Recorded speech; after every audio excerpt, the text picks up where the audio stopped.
Welcome back to the Gen Z Climate Being podcast. I'm Rachel. Today I'm in conversation with Laurel Tamayo. Laurel is passionate about communicating the climate crisis through film and TV. She directed an independent short documentary called Healing Lahaina, a deeply personal film covering her family's experience with the 2023 Lahaina wildfire, climate change, and community resilience. She was recognized in the Forbes list of 68 climate leaders changing the film and TV industry, and is currently in the Harvard Executive Education Program working on her nonprofit leadership certificate, where she was awarded the Bacon Climate Leadership Scholarship.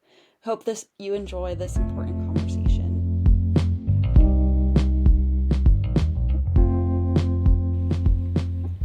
Hi all, thanks for listening. I just gave a short introduction to my next guest and collaborator Laurel, but I'm going to invite Laurel to introduce herself to you all. Hi everyone, I'm Laurel Tamayo. I was born and raised in Honolulu, Hawaii, and now live in Los Angeles, and I work on projects that are at the intersection of climate change and film and TV. Amazing. Thank you. And just in thinking about Honolulu, what brings you the most joy about that place? Oh, I think family. Like I always love coming back just to spend time with my parents and my brother, especially during the holidays, and even seeing friends from high school or friends from college that are from here. It's to me now Honolulu is just like a reunion place for me, and so it always brings me a lot of joy. And then now a new joy that I have recently is bird watching, and so I've also been going bird watching here and seeing different birds that they have here that are not found in LA, and so it's also been exciting to kind of like rediscover parts of my home that I didn't like notice before. Yeah, I think that's really beautiful. I feel like, yeah, as we grow up and leave and come back, like we realize how much of the places we grew up in, like that there's so much to know and learn and be with, and like different parts of places I feel like we're called to at different points in our lives. So I think Yeah. that's really exciting hobby to get into. Is there a certain bird that you are excited about seeing? Yes, there is a bird called the Laysan albatross, and they're a huge bird. Like their wingspan is like 6 feet long, and right now it's wintertime, and they're nesting on the west side of Oahu, and so I'm hoping to see one for the first time while I am here in Hawaii. Okay, I'm sending you good energy that you get this exciting. Thank you. Wow, 6 feet wingspan. I'm only 5 foot one. So It's really hard to imagine. That's why I'm like, I need to see this for myself. yeah, that's amazing. Send me photos if you Yes, I will.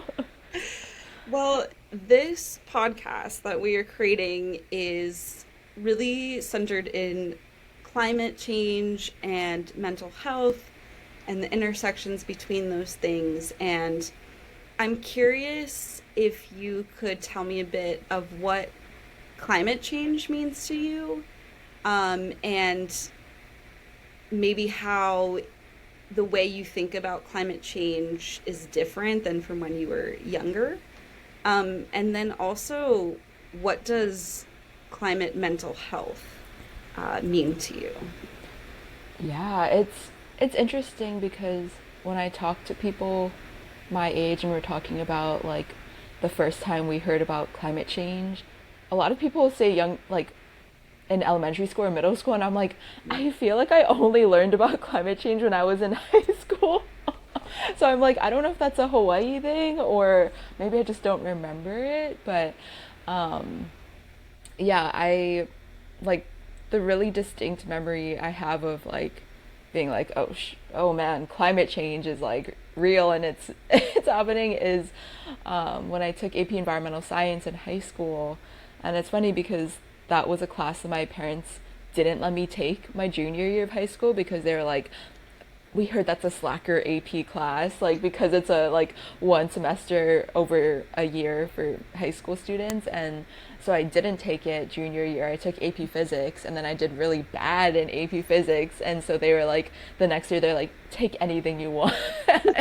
And so I took AP Environmental Science, and I honestly didn't think too much about it. Like, honestly, my family was not super outdoorsy, naturey when I was growing up, and so I feel like I didn't have an appreciation for nature, and until we watched this documentary called Racing Extinction in my AP Environmental Science class, and it talked about how humans were impacting species around the world, whether that was like through deforestation or overfishing or climate change. And so there was one scene in particular where a man played a bird call of a bird on Kauai called the o-o, and he explained that it was a mating call, but it was one that would never be answered because he was the last of his species. And I just remember thinking, like, why didn't anyone do anything about this? Why didn't I hear about this before being That in is Hawaii? heart And shattering. Yeah. and so I, like, from that film, I just like, it motivated me to do my own like research about environmental issues and climate change. And I went vegetarian, and now I'm vegan, but like it was really that film that like sparked that interest in environmental issues for me and climate change. And at the time I was a student producer at the video production department in my high school, and so I was like, oh, what if I could make films like this one, like because it had such a big impact on me. What if I could make a film like this and like inspire other audiences to take action? And so that was like really the beginning of my career in climate change. And I would say the mental health part like came a little later.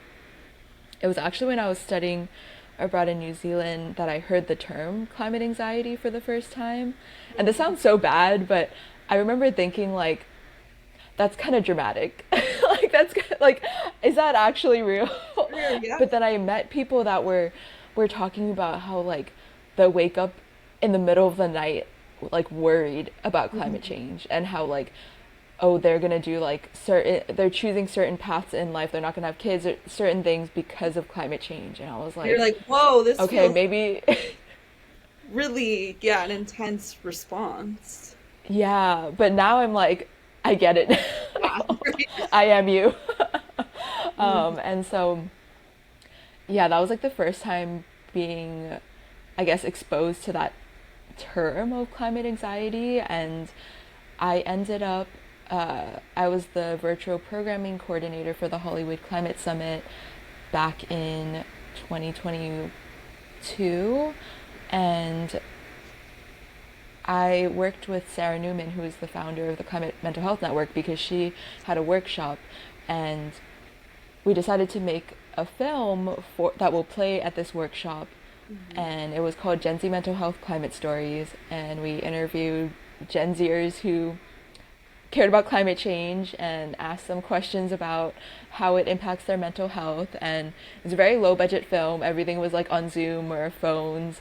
But it felt like it was like one of the first of its kind or like a film that covered this topic. And I remember around the time that we filmed this, I had gone back to Maui to visit family over there, and that's like a trip that I've done every year since I was a baby, because my parents were both raised there, and so we still have like all my grandparents and extended family there. And so I remember like one of my favorite parts was always our beach days at Ka'anapali Beach, and we'd stay out there all day just relaxing, talking story, swimming.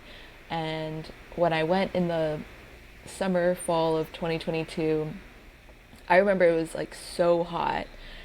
Like I had never experienced that, where like I excitedly kicked off my slippers, and then I was like, oh, the sand is like really hurt, like burning my feet. And then went swimming for a little while. And when I came back on the shore, I noticed that my plastic coffee cup had actually like melted and morphed in the sand. And I remember just being in that moment thinking like, oh my gosh, this beautiful place that I imagined taking my future kids and future grandkids to one day was a place that may be too invariably hot to enjoy as the impacts of climate change get worse. And so I remember like telling that to my some of my family members, and they're like, oh, like don't be dramatic, like it'll be fine. And so it's crazy that like what happened a year later was like far worse than anything I could imagine, which was the deadliest wildfire in modern US history would hit the town of Lahaina and take the home of my grandparents, auntie and uncle, and cousins. And so I it's like I was like experiencing climate anxiety in that town like a year before, and now because of this disaster I feel like I've been experiencing a lot of like climate trauma, I guess you would say, of like or secondary trauma from like everything that my family and their community has been going through. And so it is really interesting because even though climate anxiety is like the most common term that you hear, there is such a range of climate emotions, and that's something that Sarah Newman like built out that climate emotions wheel. And so you can see that on their website about like it really breaks down like all the range of emotions people can feel in relation to climate change. And I think it's really beautiful that there's someone who like put that on paper, because I think a lot of people maybe who would brush off climate anxiety would relate to climate grief or climate trauma, like these other terms that maybe they've experienced more than just like general climate Yeah, anxiety. totally. Betrayal, like, you know, Yeah. well, power. Yeah, it's such a complex range, and we can embody so many of those feelings simultaneously, Yeah. and I think too, it's so important, like, not to pathologize, you know, like climate anxiety and grief, and um because it's such a normal, I think, response to what we are experiencing collectively in this world. I like climate anxiety and feelings of depression and all this were things that I've dealt with since I was really little, and I had adults very much brush off those feelings. And so having like more and more voices talking about our emotional connection to a changing climate and everything that means for our bodies, our homes, the people and places we love. It's like, of course, there's going to be an emotional, mental health component to that all. Like, even in you talking about your memories of going to the beach and like imagining your children going, to these places that you love one day. I'm just thinking a lot about like intergenerational memory and how the memories of our parents, of our grandparents, of these places look so different to our own. And the way that we kind of need to like we've been forced to kind of like shift our imaginations and shift the way we're imagining our futures for ourselves. And that's, I think, both really painful to acknowledge, like, what is lost and these really violent, harmful systems we're living in. And then I also wonder if, like, there's some beauty there of, like, like we get to kind of imagine more of like what we want to create. Yeah, well, what you're saying. Also, okay, I love that term intergenerational memory. I've never heard someone say that before. Can you like explain what exactly that means? Yeah, I think to me, it is just thinking about the ways that the experience and memory of our ancestors, our parents, our grandparents, kind of get like encoded and passed down through us. I think a lot about something I'm really interested in that I'm definitely don't have a ton of knowledge on, but is epigenetics. I don't know if you're familiar with that, but it Yeah. is kind of the way that like trauma gets kind of encoded into our system. And I am curious about if there's a connection there to like memory as well. Like we can feel kind of this pain that is also not our own, but about like how we can no longer have these experiences of place that like those before us did. So, Yeah. Well, thank you so much for explaining that yeah. to me. Yeah, and I don't know too much about epigenetics, but like yeah, I feel like that would make sense um, that happens, and also you talking about like reimagining like what the future looks like, how it's like kind of like a sad and scary thing, but also could be a like beautiful thing. It really reminds me of have you heard of, do you know Grist, the magazine? I So they do. have a book that they released called Metamorphosis, Climate Fiction for a Better Future. And it's an anthology of different stories from their short story competition that is all, it all takes place in the future. And Mm-hmm. so it's just like all from stories from around the world of like imagining what 2050, 2100 looks like, and all of them really balance like how like scary and terrible things are, but also like how society was able to like come together and like you know be resilient. And so i I would recommend that because I really have enjoyed reading that book, because I feel like it's hard to find that balance. Like I feel like I normally see either like dystopian Mm-hmm. or utopian. So it was like it's kind of cool to be like, oh wait, these stories feel realistic. Like like Yeah. certain things, certain systems are gonna collapse, but oh like there'll be more community gardens or like those kind of things. So Like maybe so we'll actually like move closer into these ideas of like interdependence and relationship building and yeah. yeah, I found too like also really practicing imagination and like future building and thinking about what we want the places we live to be like actually really helps me be like attentive to the present because we're thinking. I think it allows us more to think about like, okay, what can we do in this present moment with what we have to like get to that place. Um and I'm thinking too about those who say like climate change is still a future thing, right? It's still like we're not at the tipping point yet.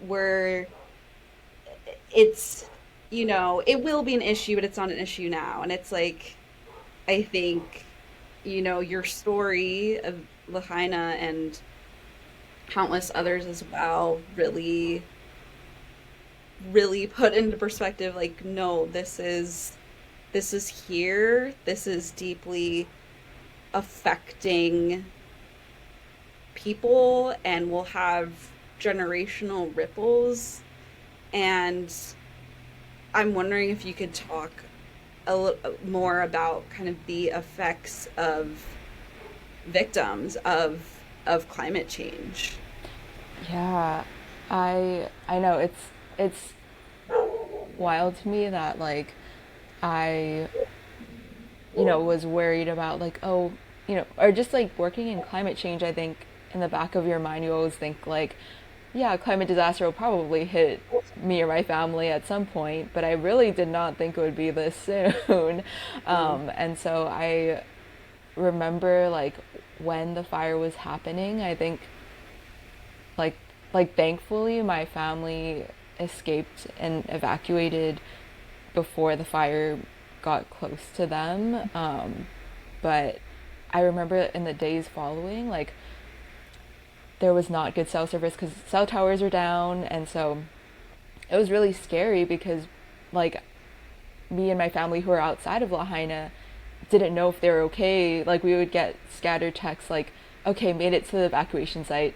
Okay, they're evacuating us again because the fire is getting closer, and then like we wouldn't hear anything for like 12 hours. And so it's like so stressful for like obviously them, but like even people who are just like close to them that like don't know what's happening. And so that was also something that I never experienced before, was like feeling that chaos and like feeling so helpless. Like I was in LA when that fire happened, and so I was thousands of miles away and I felt like I couldn't do anything. And I think that's like part of why I wanted to make this film, was because I felt like there were so many people helping like physically in person, like giving donations and things like that, and volunteering.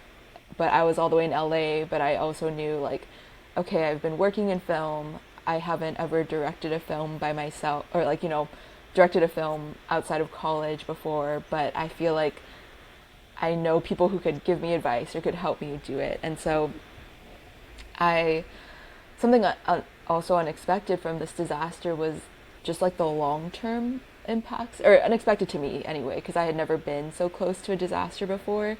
And so mental health was an issue that started to become very apparent like in the months after the fire, when people were now living in hotels, if they had lost their home, or even people who didn't lose their home but it was like too toxic for them to go back.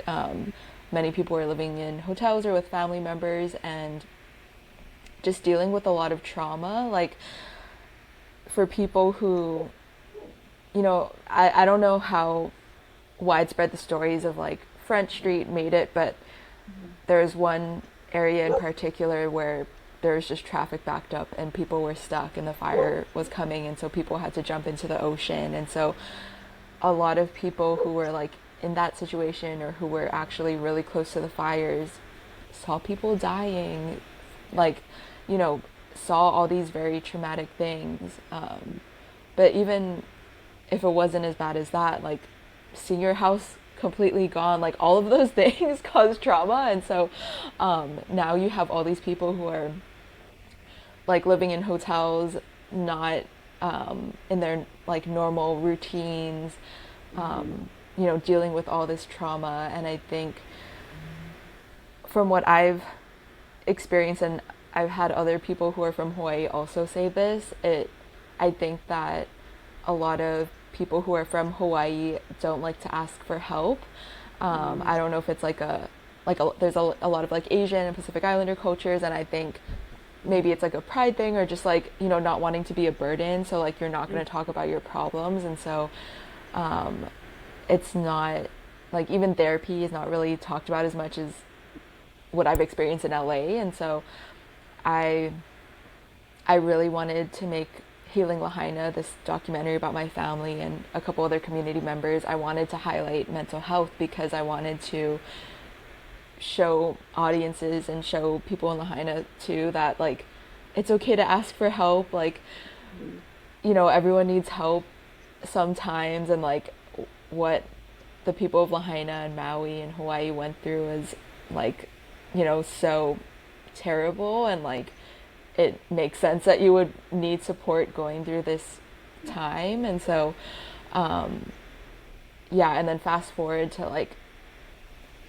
maybe like 9 months, 10 months after the fire, most people were out of hotels now in like temporary housing across the island. And I think in that situation, which is like still happening now, the issue is then like people are isolated, they're not with their normal neighbors and community. And so now they're like struggling in isolation. And Yeah. so then it's like even harder to adjust back to like trying to live a normal life, because now you're like no longer near the people who you used to always be around. And Yeah. so, um, It's like yeah, that's, it's an ongoing like trauma. There's no yeah, like resolve. Like what does resolve yeah, look like, you know? yeah. It's like I don't know. There's this way I think we think about disasters of like, okay, there's a fire and then the fire was put out. And that's the length of the event. And Exactly. there's so much that precedes it and so much in the aftermath. Like especially I think about like Hawaii and the history of colonization and how much like trauma is in that has been imposed on that land already, and how the fire is just like this manifestation of all those violent colonial systems that have like led to climate change. So, Yes, exactly. And we kind of touch on that in the film, because something that even I didn't know until the fire happened was that Lahaina was actually, because I've always known Lahaina to be like a pretty hot and dry place. I had no idea that when the land was in Native Hawaiian hands, it was actually a wetland community. And yeah, and then you know then it became like the whaling capital, and then sugarcane plantations, and the missionaries came, and outsiders from mostly from America that came to like start businesses growing sugarcane. And once tourism was became more profitable than the sugarcane plantations, then all of those kind of, that land just kind of got left unnurtured, and all these invasive grasses started taking over and just made it like a perfect storm for like mhm. a fire to happen. And um, yeah, I mean, there were like it was also just like unusually hot, and then there was a hurricane that had happened like not close, it was like off of the Hawaiian Islands, but it was so windy. So that day,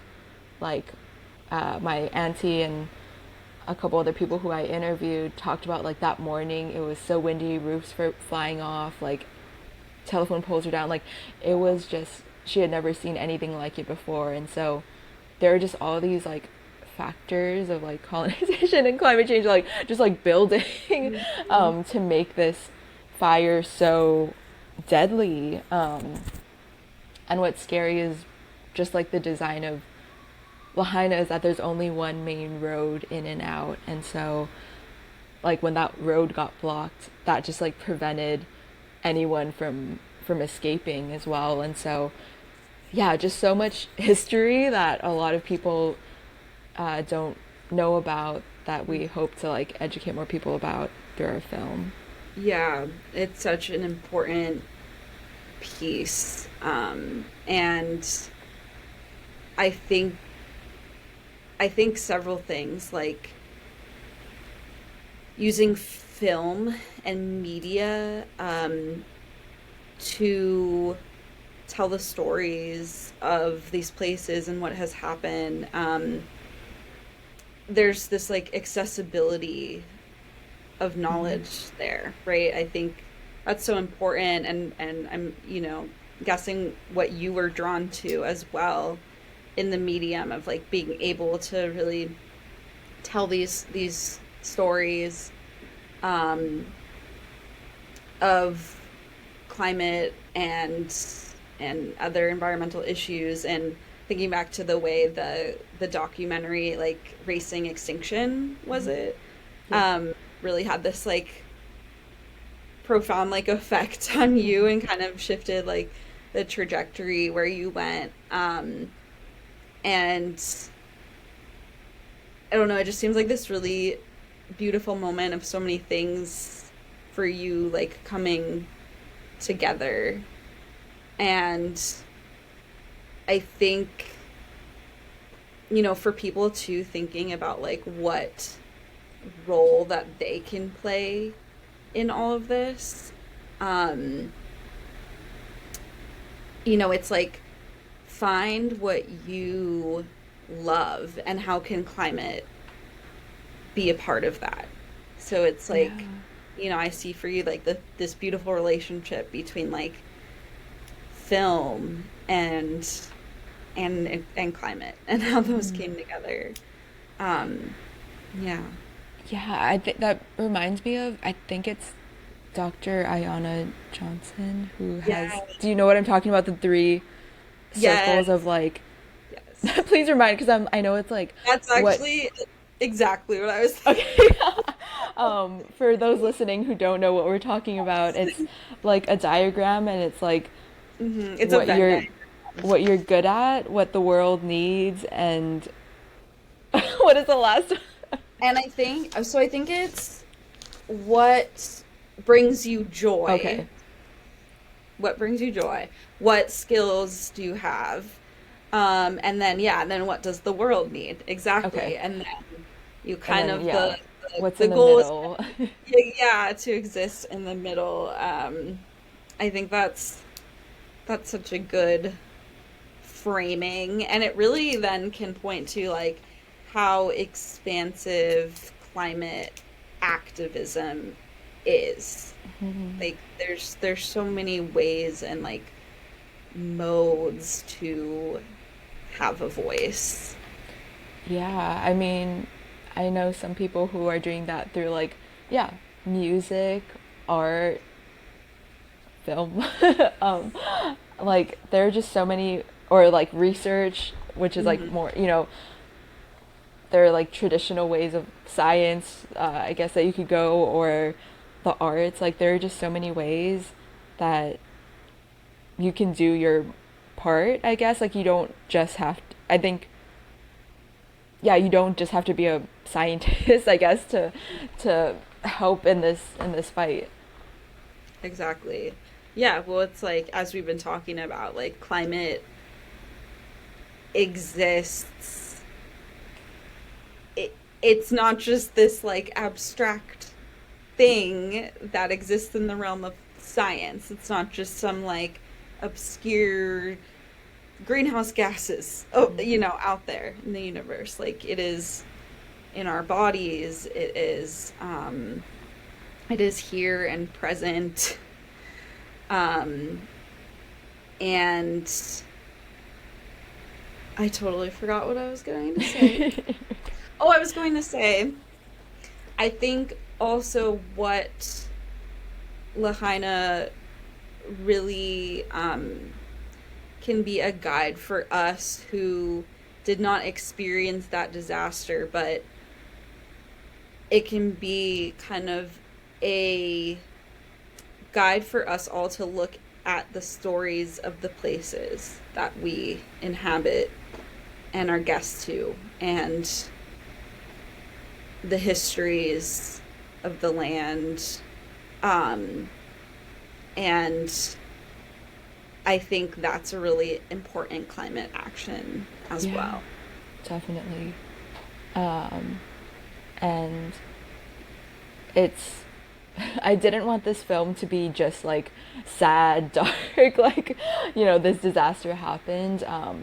We also wanted to give people like a solution, I guess. And climate resilience is that just means, being more prepared for when climate change or a climate disaster comes. And so we ended up filming this teen disaster preparedness course that happened where 13 to 18-year-olds learn how to do CPR, fire suppression, medical triage, all these life saving skills, so that if a disaster like this happens again, they can, do something. And I thought it was really cool because the instructor, she's been actually teaching this for many years, this course, and she was saying that in a disaster, you feel like you have no control. And so knowing these skills gives you a little more of that control back. And so one of the calls to action of this film is to, like, get a go bag ready, like maybe take a CERT class, which is like this community emergency like response team like certification that you can do, that is what the kids did. And so yeah, and just knowing your neighbor, because in the film something I also wanted to capture was the aloha spirit and the way the community came together so quickly, and normal people were doing anything they could to get supplies out. Like I mentioned earlier, there's only one main road in, and so when it was blocked, people came together who had boats and were like getting supplies, and like they just like went by ocean to deliver supplies, normal people. And so I think that was like just a beautiful thing to see. And growing up in Hawaii, I'm not surprised that that happened, because we are such a culture of like community and like ohana and all of that. And so I really wanted to show that through the film. And yeah, there are just so many people who did the right thing, I guess, or like really tried to do anything they could to help the people of Lahaina. And so yeah, that's something that I think living in LA, I've noticed like, I'm making more of an effort now, but it's like, I didn't know my neighbors that well. But in Lahaina, a lot of people have been there for generations, and like it's a very tight-knit community. Everyone knew each other, even like on Maui in general too. And so I think knowing your neighbor, like, I mean, the reason my family got out when they did was because a neighbor came and knocked on their door and was like, get out now. So knowing your neighbor could like be the difference between life and death. And so yeah, and also you could just make a new friend if you introduce yourself to them. Exactly, But exactly. I think that's what it all comes down to, is just like this need to be more in community and relationship with each other and with non-human beings as well, is so important. And that's maybe a call that we can give to folks listening, is like, say hi to whoever's living next to you, form some sort of relationship with that. yeah, because I have one neighbor who I'm like, okay, I'm so glad that I like, started conversations with her, and like started talking to her, because like now she'll watch my plant when I'm on vacation, and I'll help her get her packages when this happens, or things like that. And it's just nice to have someone like look out for you, who you can like trust. And yeah, I feel like in a disaster situation, it's like, oh, maybe we could help each other. I don't know. Yeah, absolutely. Yeah, it's like physical preparedness, but also like mental health wise, we're better prepared when we have those relationships formed already. So, Yeah. no, it's such an important part in talking about climate and mental health and healing, and just the necessity of having relationships with others. And I'm curious, like, in doing this project and being in community, kind of where your climate mental health journey is at now? Um, like, what do you feel is the most present climate emotions in your life right now? Ooh. That's a good question. I've never been asked that before. Um, oh man. I would say that, like, right after the disaster happened, like, I feel like climate trauma was what was like most present for like my family and myself. Hmm. Um, and for a long time, I really did not feel like because it was really interesting because I was like feeling so tired, and then I was having these health problems that I thought were not connected to the fire. And it was only like several months after that I went to doctors, and it was clear that it was like connected to Hmm. that. And also talking to the instructor of that teen disaster preparedness training, she talked about secondary trauma, which is like you can feel the impacts of trauma when like a loved one goes through something traumatic. Hmm. And so all of these things started like making sense, where I was like, oh, I think I'm experiencing secondary trauma from this event. And it took me a long time to like actually go to therapy Hmm. and work through that, because for so long I felt this like guilt of like, oh, but my family's going like went through so much worse, like why do I need help dealing Hmm. with this when like I wasn't even there. Hmm. But yeah, it was like manifesting in like physical ways, which I did not know was possible. And so like my hair was falling out, I was having memory issues, and went to a dermatologist. My blood work was fine. And he was like, oh, did something stressful happen like around the time that you notice your hair falling out? And I was like, yeah, actually. And then I like went to a neurologist about my memory problems, and she was like, you're young, you're probably fine. And I was like, no, something is wrong with me, like please give me an MRI. And so that MRI was normal, and she was like, I think it's just stress.